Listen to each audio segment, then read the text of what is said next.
So therefore you can bring the, so this kind of conversation is real, and it's not staying on just on the level of a text. So today we talked briefly, last time about one of our ancient concepts. It's not that old, it's actually about 700 years old, is a concept called pardes. Pardes in literal translation mean an orchard. Orchard is where you grow fruits. Mainly in this case, it's referring to an orchard of apples. Why apples? Of two reasons. One is that apple orchard smells very well. And it's also in a way, it's hinting to the Garden of Eden. Because according to one tradition, the fruit that Eve gave Adam was an apple. There are many tradition. What was exactly the fruit that she gave? There's a fig, there's an apple, there's wheat, there's a whole bunch of them, and some of them saying it was not a real fruit anyway, so it's all magical, it's all spiritual. But a fruit, the idea of an apple is one of those things. So today we're going to talk about the concept of pardes. Pardes referring usually to an acronym. We take the word and we combine it together for four things. Pshat, which is the P of pardes, or P of pardes, which means the simplicity of it. Okay? Remez, which is the R, is hinting. Well, I will discuss all of them in length, but that's drash is mean allegorical understanding. Lidrosh, midrash, midrashim, allegorical. And sod, which is the last letter, which is the S in the end, referred to as secrets, to a hidden information. But before I want to start with something that I think it will help you in general as a group to understand where we all coming from. The most important thing to understand the way the Jewish mind thinks and works, and that will be the guidelines of it. One of our major premises, if you ask what is our genetic inbound, what is our DNA consisting of, is our endless peculiarity to ask questions. Our main premises of our existing as Jewish people is to ask questions. When we read Jewish text, any Jewish text, it doesn't matter what it is, if it's biblical, if it's external, if it's modern, if it's old, if it's new, the first question we ask is, why? Who? The seventh elemental questions, why, who, why, when, where, all these questions, the first thing we ask. We don't take anything on face value. So therefore, this is a premise of Jewish ideas. That's one of the most essential concepts. We don't obey because we have to obey. We obey because we're supposed to understand what we're doing. And I'll give a story about it. The story goes that on Mount Sinai, right, when the Torah was given to the people said, they made a very clear comment. They said, whatever God says, we will do and we will hear. Right? So we will do, we will obey God, because it's God, so we're listening to him. And two, we will hear. That's mean hearing in that sense mean to understand. We will understand what are we doing. Now, this is so essential because that is the explanation of why we have so many books, why we have so many writings. We, in general, we look in a text and we ask questions. look at the text and look that this text makes sense, don't make sense. We will make a commentary on it.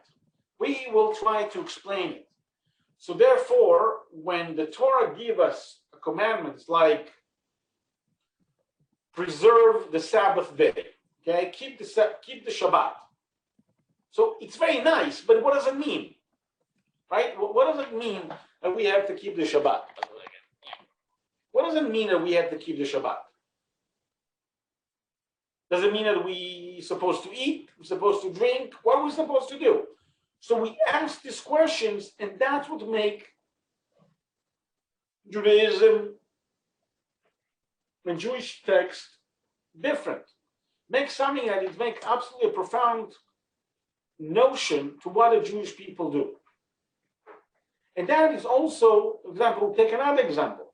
One of the 10 commandments is respect your parents, right? It's something that is, I think, in both our cultures, is something very common.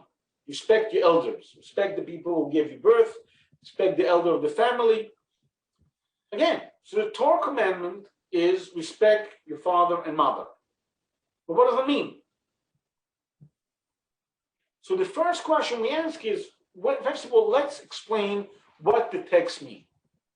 Right? And if I may, this is where we talk about pshat, simplicity.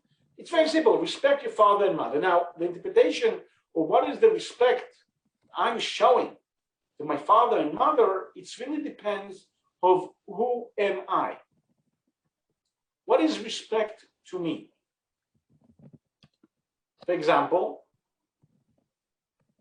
do I have to provide for my parents? Let's say my parents don't have food. Do I have to bring them food? Am I obliged to do so?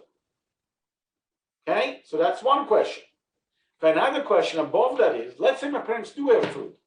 Do I have to give them, I'm giving this example, and you can put whatever you want. Do I have to give them steaks? Do I have to give them the best, bread is there? Or maybe food is enough.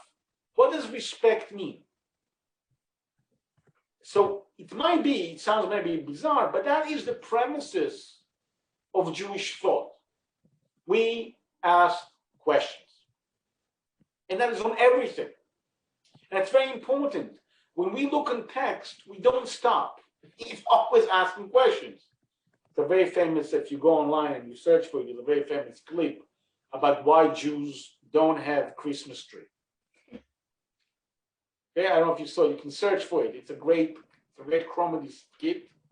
Why Jews don't have a Christmas tree? Because we will never finish with it. Be how tall it is, how many stars need to be on it, it will be green, be yellow, when you put it in, when you put it out, it will never be over. Never be over. So therefore we don't have Christmas trees. But that is a joke. But that is the idea, and I want you to understand that. It's the most important principle of understanding the Jewish people. We ask questions. This is as close to the ultimate trait of the Jewish people. We ask questions.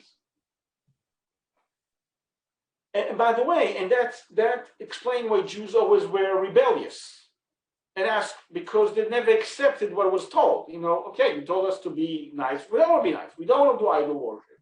We're not going to sacrifice to your because we understand why. We need to understand. And this drove people crazy. For example, when the Romans destroyed the temple, the Jewish people could have stayed like the French or the Italians or any other nations around the world who accept the Romans. Rome didn't bother them. They didn't care too much one way or another. What they cared about was that you give taxes and you don't make too much troubles. We could not accept some of the rules, so we asked questions, and those questions eventually led to the rebellion and the destruction of the temple, and worse thing than that. So that is the first notion I want everybody to understand. This is what makes us different. We ask questions. You don't tell me that. You wake up in the morning, I ask a question. I go in the afternoon, I ask a question. I wake up I ask questions. That's what we do. Therefore, for example, the Torah creates certain rules that the question of why, the answer is because. There are some rules, or that's the way it works. We call them chukim, laws. They're not commandments, they are laws. For example, I'll give you two major examples. The first and foremost, well known, is the rules of kosher. People throughout history try to make explanation why kosher is good for you. It's healthier, it brings the community together. It's all not real. The real reason is because God says so. It's a very defined law that has no really serious explanation. And the reason it was built like that is because, again, obviously it's defining, obviously this idea of keeping kosher, keep defining the Jewish people. You know, we don't eat pork. It's very clear. Or we, you know, it's very obviously what we eat, what we don't eat. But again, there's no meaning, there's no reason. It doesn't say why. For example, keeping the Shabbat is very obviously. God created the world in 6 days, and he rested in Sabbath, and therefore we rest in Shabbos. That's the way it works. There's a reasoning already in the text. The second commandment, was very, very obviously like that, is the rules about the red heifer. The red heifer, described in the book of Numbers, Parashat Chukat, which is, let's say, chapter 20-something. I'm making it up. I'm not sure 20-something. And he described there what happened if somebody touched a dead person. When somebody touched a dead person, he become impure. Now, impurity, by definition, is something we don't see.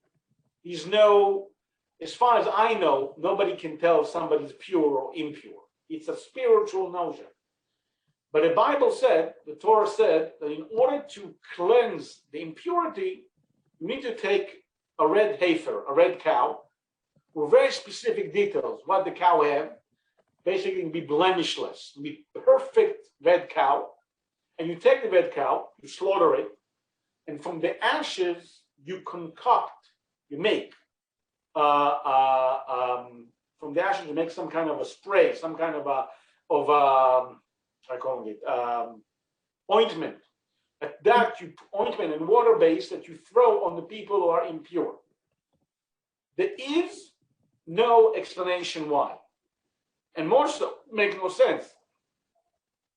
If I'm trying to do something because somebody touched something dead, why do I use dead animal to do that? It's a contradiction.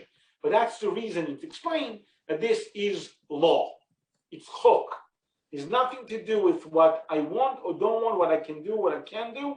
This is the way it is. It's a law by God, and there's nothing I can do about it to make it different. I don't understand why it is. I don't necessarily comprehend what's the purpose of it. But I, as a person, this is the law. But 99% of our laws, all the other commandments, are something that we are asking questions. We're allowed to ask, we're allowed to contemplate, we're allowed to play with it. That's very important.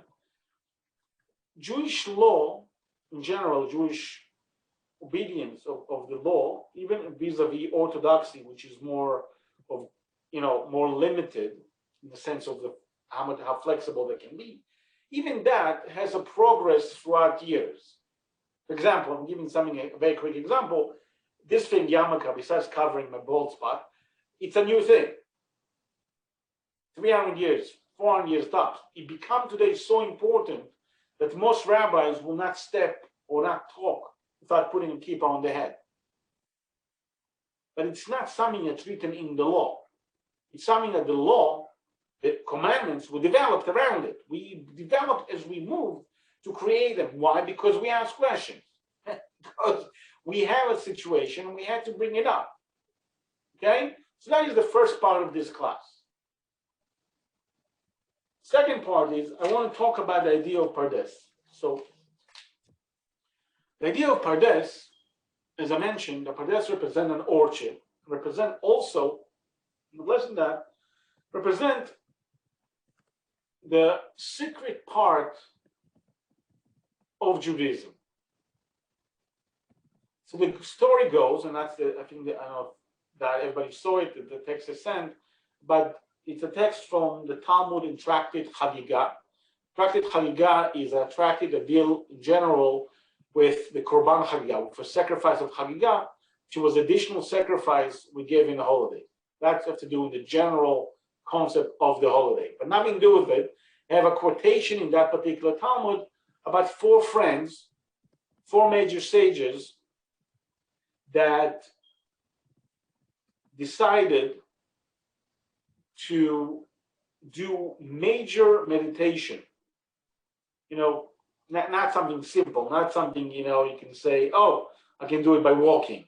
Something very serious to elevate themselves and trying to find the hidden secrets behind the Word of God or the inner meaning of what is Judaism is all about. So there were four of them who went together. The most famous one, and everybody knows, is Rabbi Akiva. Then his best colleague, partner in crime, so to speak, is Ben Azai. The third person is Ben Zoma. And the fourth is Ben Avuya, also known as Acher. Those four friends, again, I don't know what they did. They didn't share with us what they actually was the process. They're sitting together and they're meditating about the essence of God, about what it is all about. Usually, we have two concepts that are come together who are considered all our secrets, all the hidden material is hidden behind them, behind these two stories. One is the story of the creation of the world. The story of the creation of the world has many layers behind it of not just about the creation of the world, but also how the world is developing, where the world is going. Everything from beginning to end is told in the first creation of the world. Obviously, the biggest problem about the creation of the world is that the world cannot be created. In reality, if God, that's we assume, God is infinite. There's no limits, no borders. How can he create a world like ours who's very finite, who's very limited? That the creatures, the best creatures around it is humans, who have limitation and issues and problems. That contradiction between having an infinite creature who create a finite world is the story of the creation. And that, to understand that's to understand the essence of the world. That's one text. The second text is a text that the two prophets, Isaiah and Ezekiel, are talking about the chariot of God, which basically refer to how the celestial world exists, how the world of angels and heaven and God, how they work, and they both have a description. These two texts together are the essence of Jewish secret knowledge.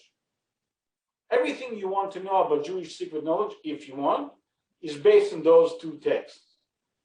And the numbers and reflection and ideas behind them, and different levels of angels, different level of understanding, they're all in these two texts.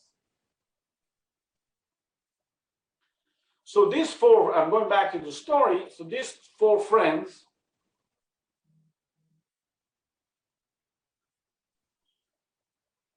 are learning this ancient text dealing with the creation and essence of the world, and they start moving forward.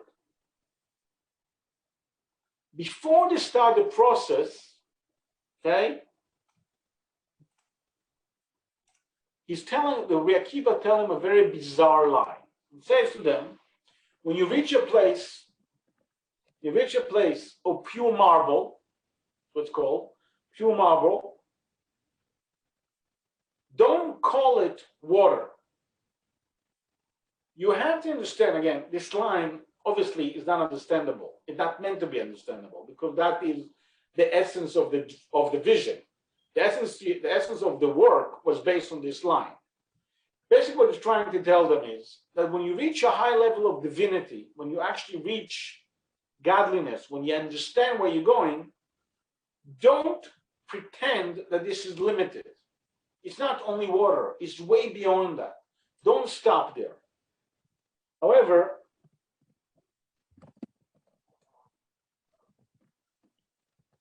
the story goes that what happened? What happened to them? So they have this amazing awakening. So they have 4 friends, and they have, each one of them have a different experience. Ben Azai was the most holiest of all of them, not the biggest sage, but the holiest. He died. He could not handle the explanation behind this.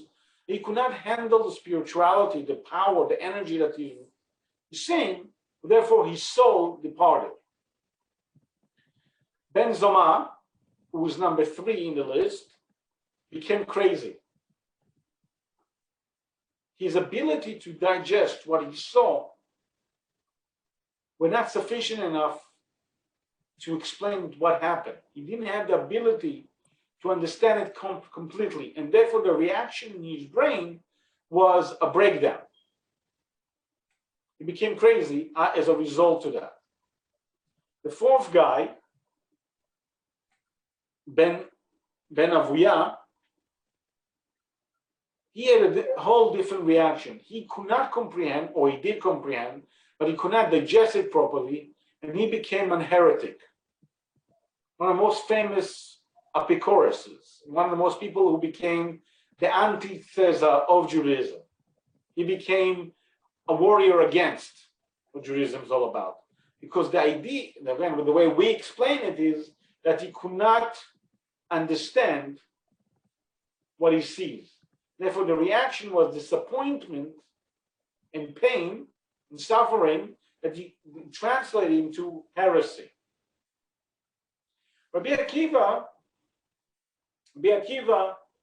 is the only one that had this experience, and he goes and comes in peace and goes in peace. Because for Rabbi Akiva, he has the full comprehension of where he's supposed to go, and he understands to be spiritual for spiritual sake, just to reach the heavens, that's not a purpose. The purpose of the world, the way Rabbi Akiva explains it throughout his life, is to care about other people, right? That's Rabbi Akiva's famous line. Akiva's famous line is, "V'ahavta l'reacha kamocha," to love your fellow friends. And this is the major rule in the Torah. That's what Rabbi Akiva's life. Rabbi Akiva's purpose of life was to help the other person. For him, the spirituality and how amazing it is and how divine you can reach, it's not a big deal. What's a big deal for him was to help another person. So it's not about being spiritual and not connected with the world. That's nice. But the real purpose is to be connected to other human beings, because that is the purpose of the world. Nothing else. This is the purpose of the world. To help another person, to make the other person, to work with him, to help him, to guide him. Which is very important also because that will explain why in Judaism, we don't have the concept of monasteries, of monks, of nuns, because we don't separate from the world. We like the world. We struggle with the world, but we're happy with it. We are comfortable with the world around us. Okay, that's very important to understand also. Rabbi Akiva, that was his purpose. The purpose of his existence was to care about the physical world. And therefore, he became a scholar. He has students because he's teaching them. He's not hiding in a small, village somewhere that nobody can hear him. No, he has tons of students. The goal is to bring it together. The goal is to be close. And that is what is referring to him, that he came in peace and he left in peace. Okay? But that is the idea of Pardes. Now, the funniest thing is that the term we use in Pardes is actually from this, the acronym was created. Because each one of those sages represent one line of Judaism, one line of understanding the text, right? So you have Acher, or Elisha ben Avuya, who, as we say, became a heretic. He represents the simple text. Ben Zoma was the guy who became crazy. He represents, that was his art before he became crazy, it was the art of allegory. Okay? Ben Azai was who passed away. He was a person of understanding the small things and see how deep they can go.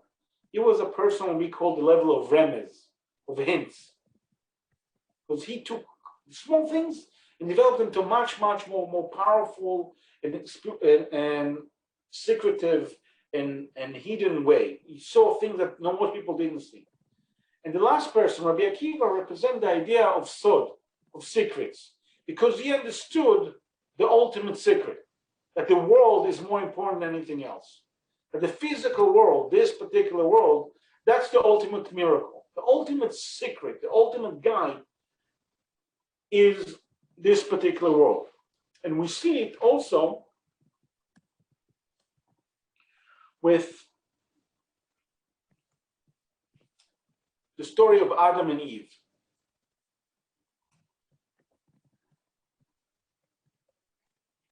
There's a variety of ways of how to read this story. And the story is as you know, is deep and complex, and we can read it as a positive, it is negative. But one of the way of reading the story of Chava, of Eve itself, is that Chava understood that the purpose of the world is not to stay in the Garden of Eden. She understood very well that being in a spiritual realm is not the purpose of the world. How does she know that? Because she said, if God wants to be only spiritual, he wouldn't be creating the world. He would create a world of souls. He will create a world that is only spiritual. But of course, the God created the world, that the first thing that they told them, God, what's the first thing God told them? You should hunt. You should go and become fruitful and multiply. It's all physical things. They're not spiritual. More so, he told them, do not eat. Do not eat. Eating is physical. So Eve, Chava Imenu, Chava, mother of all human beings, she understood that the purpose of the world is this world, is this physical world. Like Rabbi Akiva, she understands it's not good to be in heaven. The important thing is to be in this world, to make this world a better place. So therefore, she took the apple and gave it to Adam, and therefore make the line that the most important thing we have is this world. Okay? So that is the first part, the first text I brought you. That's about the Pardes. That's a story that goes and love it. Now, obviously, again, I'm not worthy. I don't have the information of what they did. I don't know what meditation they used. I don't know what text they read. A, because nobody talks about it. And two, it's secret. And as I'm not privy, I don't know it. My father maybe knew it, and other people who are more spiritual than me maybe knew it. I don't. But obviously what they learned, what the meditation was, is about concentrating extremely in a very high level about a specific spiritual realm and elevating yourself there. I have no idea how to do this. And there were great sages, all of them. There were people who knew all the text backward and forward, by heart and inside and outside, and they were the creators. All four of them were the creator of Jewish thought. All the Talmud, all the Mishnah, all the Gemara, all spirit, everything came from these four people. In one way or another, they were the core. So I'm not there, never been, not at holy. I like the physical world much better than all of them together. So therefore, no, I don't have a problem with that. So that is the first story. Now, in order to go to the next stage, explaining what are the four levels, I brought another text. Okay, this text, which was text B, is a text from the book of Genesis, chapter 30-something. I think it's chapter 36, maybe. Very good. I have no, in my mind, these things are not, I know it's very, I don't have it in my mind like that. It's 30 something. I trust you 100%. You check it's 30 something. I believe 36 is good. So over there, it's in the end of the Torah reading or Parashat Vayishlach. Parashat Vayishlach, the story, the Torah portion of Parashat Vayishlach, describe the relationship between Jacob and Esau, right? The two brothers are re-meeting together after many years, and they actually have an amazing meeting, right? I mean, if we take all the commentaries away, we just read the text, it seems that, they're coming together and they're like, yay! They're hugging each other, kissing each other, and then really they separated two families. One is Esau, right? Father of Edom, father of Edomites. Then Jacob, the father of the Israelites, and they separate. But the Torah, because Esau was a brother, Esau was the twin brother of Yaakov, so the Torah brings the story of his descendants. Okay? And the Torah goes, the whole list of names that, by the way, these names are bizarre as they come in any language. In any language, they're bizarre. There are many books written, many not commentaries, not books, that describe what is the names and what's the allegory, what's the concept. But today, because I don't think we have enough time more than that, but the one thing, we deal with the word that is in the 23rd verse, okay? And you saw, I make it a bit bigger so you know what the word I'm talking about. So sorry, the 24th verse, okay? The line goes like this. And these are the children of Tzivion. These are the children of Tzivion. Tzivion was one of the kings, and he had two kids, Aya and Anna. Okay, that was the name. I don't know what it means. Aya and Anna. He said that Anna, found the Yemim in the wilderness. Now, this is a text that's in a Torah, right? In my world, again, I don't know about the rest of the world, every child in my world learned this text. 5 years old, sometimes 4 years old, you start reading this text. And usually, how would the text being dealt with? In the old Chinese, it's hot spring. Yemin, hot spring. Okay, but I understand it's hot spring, I know, but the actual word doesn't mean that. We took this commentary and we use it as hot spring, as other word, but really, we're not really sure. That's the beauty about this. Here you have a text that every child in my world learns, right? You're 4, 5 years old, 6 years old, you go to school, you read this text, right? And you can imagine, right? You go to school and teacher teach you. And he explains, right? This is showing you on the blackboard, the whiteboard. So this is Tzivion. He had two kids, Aya and what's that again? Anna. Right? Anna is the guy who found the Yemim, these things called Yemim in the desert. So the child, remember what we started class with? Child asked, what is Yemim? What is the word Yemim? And the teacher, because he's hopefully more intelligent than the kids, hopefully, and he starts looking for the meaning of the word. And he's going through all the commentaries, and he's realizing that even though this word is in the pshat, it's in the simplistic level, right? It's supposed to be the most basic understanding. The word Yemim has no meaning in Hebrew. Throughout history, different commentators translated in different ways. Some people said it's hot springs. Some people said it's lakes. Some people said it was the first one to create mules. He was the first one to bring a donkey and a horse together and create a new animal out of them, right? But the word Yemim has no meaning. So that is what I want to emphasize in this part of the class before we have to leave. The catch is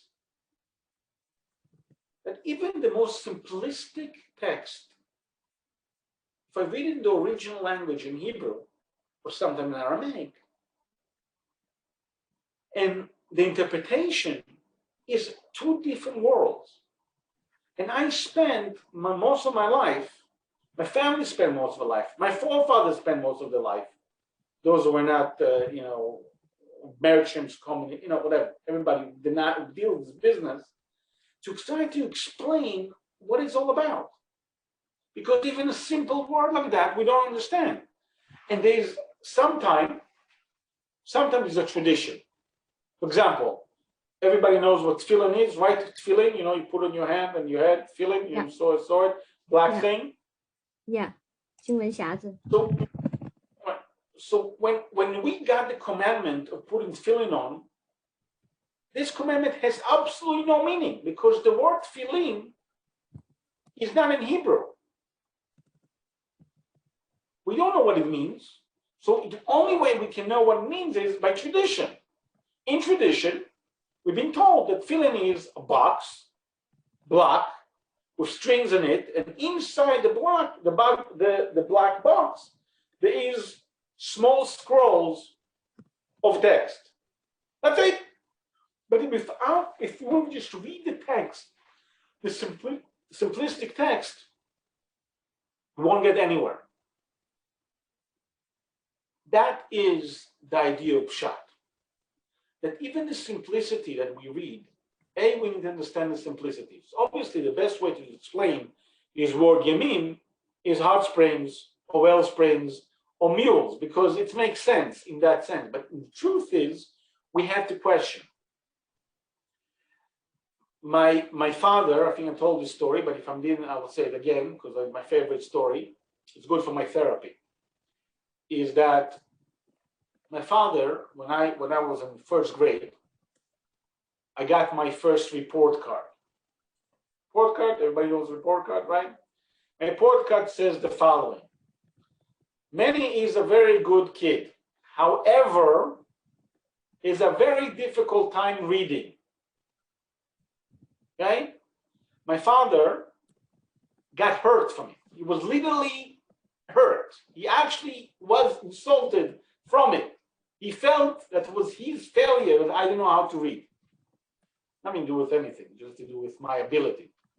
So since then, every Friday night, from age 6 to age 12, every Friday night, okay, my father was an extremely busy man. Friday night was his own time because he usually when you hear the expression, he was never home, it's expression. By my case, it was literally my father was never home. When he came home was midnight, which I was asleep already, and I left before him to school, but I never saw him during the weeks. But Shabbat, Friday night, I saw him. He spent every Friday night about an hour with me reading the Torah portion of the week. That's what we did every single week. Now, it wasn't easy for me. As I said, the teacher said, I don't know how to read. It was very hard for me. I used to cry. I used to get upset. Now again, he will sit there and read. But the idea was that every time I succeeded something, I'm not saying he gave me compliment, that never happened. But every time we succeeded to learn a section and I did it well and I repeated well, he used to ask me questions about the simple text. I'll give you a question that will be homework for you for next time we meet, just for my fun. You know the story of Garden of Eden, right? We get to Garden of Eden, and Chava and Adam, right? The couple being kicked out, they're going out, right? And what God does, God put cherubs, Huvim, angels, to guard the gate of heaven. Now, I remember the first time I read it, I was 6, maybe a bit younger than that. I told my father, I don't understand. If the Garden of Eden is spiritual, why you need a guard? And if the Garden of Eden is physical, where is it? That's the question. Love to hear your answers. All right, guys, that's about the time I have. If you want to have any, ask me. I have another 5 minutes for questions. If somebody has a question, When I have for 5 minutes, I'll give you whatever you need. OK OK， 那个刚才他其实提了一个问题哈刚才呢他讲了一个很感人的一个故事就是说他在小的时候呢，他第一次拿到学校的一个什么卡的时候，然后呢，老师就是在那卡片上说，给他的家长说，你这个孩子呢非常好，但是呢他有阅读障碍，然后呢，他的父亲就是阿丁就是非常有名的一位大拉比，他就觉得这个事情很难接受，然后呢，他就下决心，无论他有多忙，其实他那时候忙到呢，梅尼拉比很难，就是每天都很难见到他父亲，因为他父亲回来的时候都已经是深夜了哈，但是呢，从他父亲看到学校的这个卡片以后呢，就决定说每周五花1个小时的时间陪着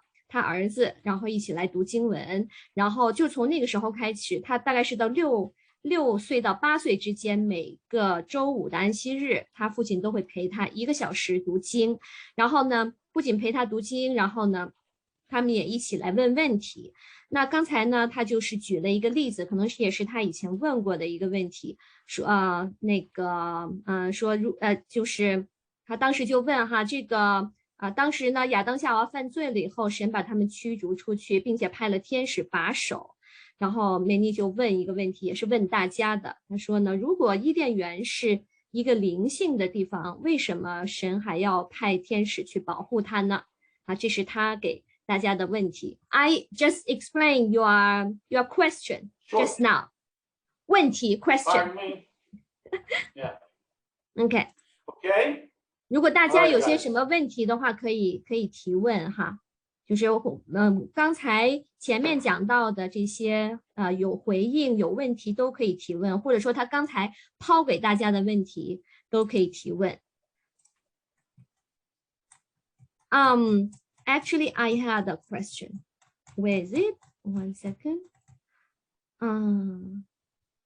Okay. When you talk about the joke of the Christmas, why Jews don't have Christmas? Because they will argue, non-stop argue, and they won't accept something if you just tell them just to do it, because Jews want to know the reason. But this is the opposite to ma'aseh v'nishma. That's the opposite. Yeah, it's definitely the opposite. But we said na'aseh. Immediately we do nishma. It's not 5 years later. We said we will do because God says so. And immediately we asked to God, okay, explain. We said we will do because what choice we have. But we have it because it's part of a tradition. But in the same time, we said we na'aseh, ben nishma. It's not, you have maybe a quarter of a second between the two of them. Na'aseh nishma. And more so, in other commentators, in other texts, it says, we will listen to what you said. And the word listen is repeating, like Shema Yisrael. Shema is the same wording. Shema Yisrael, listen to Israel. That is the statement. Yes, it's a contradiction in the basic level, but it's not a contradiction in the reality. Because immediately when the reality moved on, we obeyed to God because, look, the situation in Mount Sinai was such that the Jews really didn't have a choice. The Hebrews didn't have a choice. God says, oh, you take it, I'm destroying the world. That's at least one commentary. But the situation was different. But the idea behind it was, we will listen, we will do the commandments. And we did that. Okay, so we did it. Now we want to know the explanation. The joke about Christmas is that you have to see it. It's a skit. It's nothing to do with us. It's just a skit. The idea is that it's never going to end. You are big or small. It's like what we do with Hanukkah. We have a whole discussion about how many days, 8 days, 7 days, how big the oil need to grow. It's part of a system. Anyway, it's just a joke about it. It's not okay. I know. So, but the point is, first of all, they said they will do what God commands them to do. And then Yeah. also they said at the same time, they want to know the reason. It's Yes. like almost at the same time, but they express their obedience to God, right? Okay. Right, absolutely. There's obedience to God because we believe in God, so we believe in what He says, but we never stop asking why. That is the most important. Because doing, okay, so I'm doing, okay, done. Now let's move on to the next stage. We need to understand why we're doing this. In a way, maybe I'll take a different approach. I can do it once without understanding, on me, on the house, doing it, not a problem. First time I will do whatever. For example, when you date somebody, when you walk around, when the first time you go to a restaurant, you're willing to try everything one time. Second time, why this restaurant? Why this girl? Why this boy? You know, then you ask the question. One time is okay. You know, when one of our systems we have to get married, it's called shidduch. You bring people together, and people basically suggesting a couple to go to a blind date. Right? So the first time, everybody go to a blind date. Okay? Everybody go to the first time. Okay. Yeah, blind date. First time, everything is perfect. The second date, you need to ask questions. It's the same idea. I will do whatever God says one time. Not a problem. The second time, I want to know. What am I doing? Is that, it makes sense? Doesn't make sense. Now, I understand, obviously, once you're dealing with God or with His prophets, there are certain points that you obey because the situation demands that you obey. But in the long run, in the long perspective of what is the nation, what is the DNA, as I said, what is the core of what we do, what the core perspectives of what we do, is that we ask questions. Ask questions. I don't know if any of you read Harry Potter. I know, presume some of you read Harry Potter, right? Okay. So in Harry Potter, in the first book of Harry Potter, it described the house that he grows in, right? He grows in the house of the Dursleys. Dursleys are very unmagical. They're very unfriendly to Harry. And their first rule is don't ask questions. Don't ask questions. Don't ask questions. By us, the opposite. You always ask questions. You always demand. You always wonder. Okay? Mm-hmm. Okay, we have questions that our interpreter already translated. Okay, Rabbi Akiva survived.